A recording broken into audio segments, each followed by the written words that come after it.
नायगाव येथे खेती बचाव अभियान उत्साहात संपन्न झाले। कार्यक्रमाचे अध्यक्षस्थानी सरपंच महादेव सूर्यवंशी हे होते।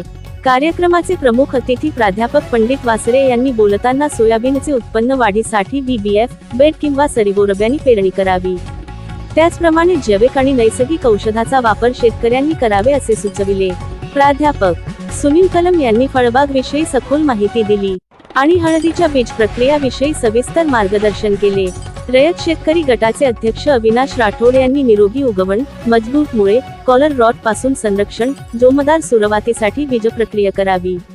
रासायनिक बीज प्रक्रियेत मेंडोज 3 ग्राम, क्रुझर प्लस 10 मिली, आधी मेंडोज नंतर क्रुझर प्लस याने प्रभावी संरक्षण होते असे सांगितले।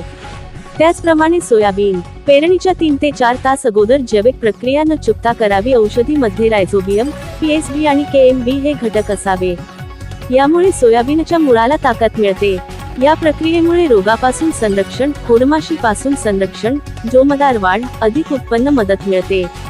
या कार्यक्रमाला कृषी विभागाचे राजेश्वर मोहाडी, मुक्ता दुधाटे, उद्धव राठोड, बळीराम राठोड, श्रीराम चव्हाण, बळीराम खंदारे, नारायण फुपाटे, विजय देशमुख, प्रकाश राठोड, आसाराम राठोड, संतोष चव्हाण, विकी चव्हाण, दीपक राठोड, रवींद्र आढे हे गावकरी उपस्थित होते। आभार प्रदर्शन राजेश्वर मोहाडे यांनी केले।